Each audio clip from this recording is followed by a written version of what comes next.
Şəfəq Novruz, Ramiz Novruzun qızı bir video paylaşım eləyib və həmin paylaşımda Georgi Kot adlı bir stilistə deyir ki, sən mənim atamdan sonra mənim üçün ikinci əziz insansan.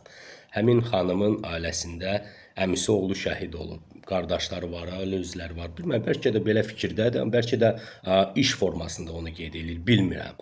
Amma gəlin yadınıza salaq 40-cı illəri və bir erməni əsirli marşal var idi, Marşal Baqramyan. Həmin Marşal Baqramyan, əziz dostlar, bizim generalımızı Həzi Aslanovu öz bioqrafiyasında da yazır. Görürsünüz, onun kitabıdır, onu qeyd edir.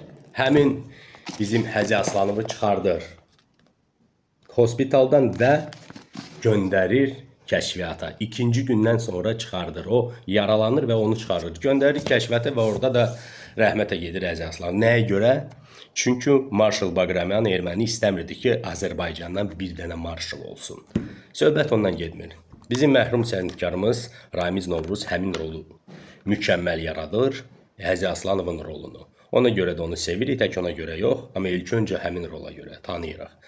Xanım isə Georgi Kota deyir ki, sən mənim həyatımda ikinci insansan, sənətkarsan, belə-belə özü bilər.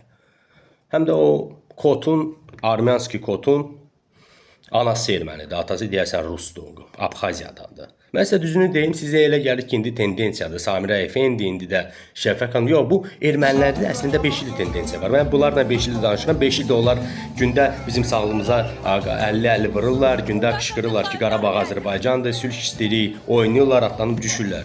Amma indi bizimkilər də nəsə başladılar belə bir temalara üstünlük verməyə. Bilmirəm nəyə görə.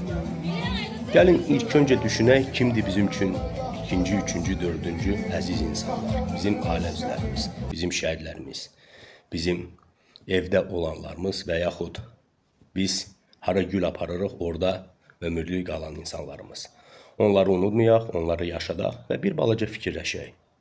Amma yenə də nə deyim, həyatdır, həyat davam edir və yenə də demək istərdim ki, bu tendensiya ermənilərdə artıq 5 il var idi. İndi bizimkilər nədənsə həmin tendensiya yolu ilə gedirlər. Bilmirəm nə üçün, niyə? Görək də, Allah xeyrini versin. Çox sağ olasın.